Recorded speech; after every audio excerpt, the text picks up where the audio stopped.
Welcome to Extra Throttle House. I'm Thomas. And I'm James. And this is an Ioniq 6. The Ioniq 6, hey? It's one more than 5. I never thought I'd see the day. That's right. We were excited when we tried the 5. Yep. And the 7's going to be an SUV. SUV, Right. yes. This is basically an Ioniq 5 underneath. This is the BMW thing. With less steel on the outside. Yeah, it's the BMW thing. They do the 5, the odd number, Yeah. and then they say, here's the even number, style and compromise. It's Yes. sleeker. Yeah, exactly. And if you like style and you want to give up some space, here's that move. Before we comment on the actual car, Yeah. you just showed me something, because Thomas has been living with this. Okay. The key. Now, from your perspective, this probably looks very cool. Sleek. It's like a key for a Jetsons car. Futuristic yet modern and classic at the same time. Unfortunately, up close, it feels like something that you'd make in a Kinder Egg. It's awful. It's just a plastic. It's terrible. It's so light. really light. It's just very. I saw the picture of it and it's like, that is the coolest key I've seen in a long time. This looks like the key of when someone releases a subscription-based $12,000 car and you go, that's pretty cool, and for the fact that I'm paying $30 Yeah, a month. Exactly. That's not good enough. Use the normal Hyundai key. No, considering this is $60-something thousand. Do you think it pulls off sleek? Do you think because it looks a bit like the EQS, that Mercedes? It does look like the EQS, and I don't know how I feel about it because I like the look of the Ioniq 5 so much. So much. It is just such a cool car. Yeah. And this is look, it's a cool front end and it's a cool end. It looks cartoonish. It does look cartoonish. Like the Ioniq 5 is like retro. This kind of looks, these are big eyes. It looks happy. Yeah, it's got some special LED lights and all that stuff on Big the front. wheels. These are quite cool. Yeah, this is because we're on the top trim package, right? These are the 20-inch wheels, right, which compromise the range. Right, how much? Just over, it's 435 kilometers. Oh, instead of 500 Yeah, that's what they plus. claim, but you're not really going to be getting that. 500 plus is what you get if you have the rear-wheel drive, or if you go with the smaller wheel. Yeah, the rear-wheel option. drive is almost 600 kilometers, I think. Yes, the rear-wheel drive Yeah, is actually and a lot it's cheaper. more. Yes. So how much is this? This is 64,000. 64? Yeah. It's not cheap. No, it's not cheap. Similar it's a lot to of Ioniq money. 5 though. Yeah. Undercuts a Tesla Model 3 all-wheel drive. It is undercut a Tesla but Model those 3, are faster. and they have more range. Right? Interesting. You can either buy the car from the company that angry tweets, or the company that has angsty tweens. Yeah. That's not fair. That's not fair. This is not built in America. No. This is built in Korea. So who knows? Yeah, that's right. But since you do have the top trim package and you get worse range with wheels that are arguably uglier, you do also get a door sill trim. No, there's more things. There's more things. There's luxury, there's Bose sound system stuff. There's a Bose sound system. Can you just switch it out though? Can't you just do 18-inch wheels and get the range back and still have the car? I don't actually know the answer to that, but hopefully you can, and just put the other wheels on and get more range. Because that's obviously the move. Yeah, but you do get other stuff with that package, right? The rear seats are heated, the front seats are cooled. That's what I mean. I like that stuff without Yes. giving up 100 kilometers of range. Yeah, exactly. So hopefully you could just say like, hey, give me the worst wheels, please. But that's good range.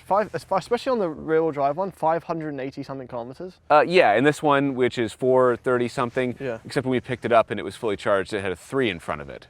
Well, it's chilly. A low 3 in It's front of always it. chilly, actually. Yes, that is the reality of EVs in Canada. It's not even really that chilly. It's just cold enough that you don't get anywhere near what they say you're going to get. If I remember rightly, the EV6 and the Ioniq 5 have that tiny little space for it, like a folder. Like and this one has the same thing. yeah. Oh, it's not happy with It's you. really not happy about that. That's because the car is on. Yeah, not the most space in the front. Yeah. So you actually haven't given up capacity there. No. Have you given up capacity? Yes, you have, because it's smaller. The seats do fold, at least. It's not small by like sedans of this size standards. No. But the It's not very like deep this way though, right? No. But style, Thomas. So Yeah. many spoilers. Yeah, you need, how many do you need? 2. Yeah. That's the answer. The to air how thought many. it was going to have a good day, but it was so spoiled. It's by still the got kind of like the Ionic styling cues with like the little retro tail light and thing. I was driving behind you a second ago, Yeah. and the red light, it looks like a 911 from behind. It's really cool. It's really yeah. cheeky. Like Yeah. this, with the light, when the light bar goes on, Yeah. straight up 911 in the Yeah, distance. interesting. So this is the Porsche Ioniq 6. Does it drive like a Porsche? Nope, in you go. The emotion. Ooh. Yeah, what do you think of that? Ooh. Ooh. Have I got a funky sound on? Yeah, I've turned on the active sound design stuff to the max. Yeah, it really feels to the max. Just wait until you get. It also never shuts up. That's aggressive. It's not like when you're only on throttle. No, that's getting turned It off. just gets more and more. Oh, it feels heavy. Immediately on braking, it feels heavy again. Yeah, well, it is a massive car. Yeah, but it's got a lower cog, doesn't it? It's got a what? Oh, center of gravity. Yeah. I see. Cog. Oh, I see. We're shortening it now. Cool. Shorthand. Put it in sport mode. Okay. Do you remember the EV6 GT? I do, yeah, but that's super fast. It is, and this feels exactly like the EV6 GT for 1 second, and then Oh, I see. right, And then there's not much more. and then it doesn't keep accelerating at the same That rate. is a quick car, though. It is a very quick car, but it's only quick for that first off the line chunk, and then it shows its weight. Right. Yeah. All right. That's just going to keep interrupting us, so I'm going to turn that off now. Okay. So I'm going to go home. I'm going to go to setup. I'm setup. I'm going to go to vehicle. Vehicle. Active sound design. Moderate. No, Just smallest turn it. change. All right, fine. There we go. There we go. So Simon. there's some notion of that you're building speed and slowing down. Yes, and that and the heads-up display is only in the top trim, Okay. right? As well. Instant torque. You feel it lean? Yeah, because it's huge and it's super heavy. It's very big and very super heavy. I'm noticing some differences in the cabin that I wasn't expecting. So Yes. first of all, where's my gangster lean where I get to put my foot in the middle? This No, I is know. an immoving center That's console. because the Ioniq 6, as they'd like to say, is suited more for the driver. This is a driver-oriented cockpit, James. Okay. Is that why also I have no window switches on the door and they're all here? Like And they're all here like now. a Wrangler. Yes. Do the doors come off? The doors come off, yeah, exactly. Do they? No, well, yes, all doors technically come off if There you you go. have the right tools. So We've this been is over this. So this is the Porsche Wrangler Ioniq 6 so far. But otherwise, and also, first of all, there's some cool fins going on here. Yep, there's some neato design on the inside. Well, one thing I do like and prefer over the Ioniq 5 is that the Ioniq 5, if you remember the EV6 has the black bezel, the square. Yes. Oh, no, not the square, it has the kind of like, Yeah.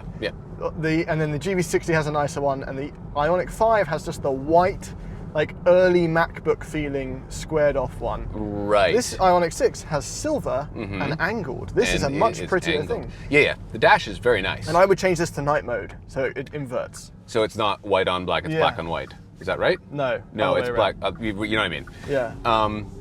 Yeah, that's foot to the floor. Well, we're in eco mode, Yeah. or whatever mode you left us in there. Yeah, it's not super quick. And honestly, the biggest time that you notice the weight in this car is over the bumps and in corners and Yeah. in under braking. So all the time, basically, you can tell that But it's the very heavy. ride is nice. You know, that's one of the things I like about the Ioniq 5, especially in Toronto where the roads are very bad. One of the criticisms we had about the Ioniq 5 Yeah. was that it wafts too much. Yes, but apparently they fixed that. Right. And I don't know what year it gets. I think 2023, the Ioniq 5 gets the smart frequency dampers, which Right. apparently improves the rear end stuff. And people on the forums have said it's fixed the wafting. Okay. I don't know if this doesn't seem to, as far as I can read, does not have that system. It's not No. named that. No, it's not. Right? And as far as I can tell, this still wafts relatively the same as the Ioniq 5 that we drove, not the improved one. Right. There's still quite a lot of extra motions. It doesn't feel perfectly calibrated, it doesn't feel dialed in. It will kick the rear out in sport mode quite aggressively, Oh, I've nice. noticed, yes. But the EV6 had already fixed that in the early EV6. Yes, and I maintain now that the EV6 still drives better than this. Right. The EV6 feels lower, tighter, sharper. But again, like the reasons why you'd get an Ioniq 5 over the EV6 was it felt like the cabin was more spacious. It didn't have the coupe roofline. Right. The rear seats reclined and moved like crazy. Yep. These don't move at all. No, I know. They don't recline. They don't No, move I in the know. back. So, okay, driver's car. I feel like driver's car is a very much a scapegoat way a of scapegoat. saying we've compromised a lot of stuff. Well, this is, in effect, we've actually encountered quite a lot of these lately. This is a marketing exercise.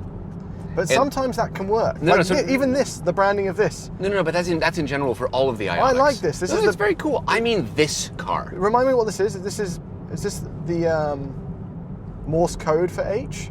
Or is Morse it code for H or something like Yeah. that. Yeah, whatever it is. No, I don't mean That's cool. I don't mean the Ionics. I mean the Ioniq 6 Right. is a marketing exercise. For what though?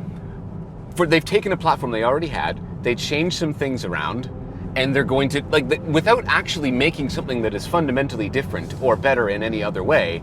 They've just targeted a slightly different market. But that's okay. You know, what was It a, is what was okay. a Honda Accord Coupe when it came out? It was Yes, it was sure. a cooler Accord. Yeah, no. I agree, and this is what car manufacturers do. I'm just saying that if you don't personally care about the image either way, Ioniq 5 or Ioniq 6, Yeah. I think that I would just say Ioniq 5. Ioniq 5. I But can't. Again, it's the X5 versus X6 argument all over again. No, I know. And then but if you're the person that gets the Ioniq or gets the X4 over the X5, Or the X4 over the X3. or X4 over the X3, sorry, then you basically have actively compromised storage space for something that looks cooler to you, which is not always a bad thing. Lots of us do that, especially with enthusiast cars. But I'm just saying, like, if you're getting this purely as an appliance, Good turning circle. if you're getting this purely as an appliance, Yeah. the Ioniq 5 makes more sense. End. Yeah. Right? So this has to appeal to the heart. This. But there's no gangster lean. that's not Right? the problem. Someone who wants something that looks cooler is obviously someone who's quite There a is bit no, I'm gangster. sorry, there's no appealing to the heart in an EV like this. It's not a thing, right? It's cool and it's like fun and futuristic, but arguably, appealing to the heart, the Ioniq 5 is more fun and futuristic Yeah. with its styling cues. Yeah, for the record, we absolutely love the Ioniq 5. We love it. And the EV6 and the GV60. Yes. You know, the GV60 is going up there in price a bit. Yep. So, saying that this is slightly worse in some ways than an Ioniq 5 still means it's one of the best EVs on sale. Oh yeah, it's still cool. And you still have no center tunnel there, so like there's Yep. a flat floor at the back. So Flat floor is it's cool. still a very much an elevated rear seat feeling Yep. space. But just the Ioniq 5 does it better. The Ioniq 5 does most of the livability stuff better.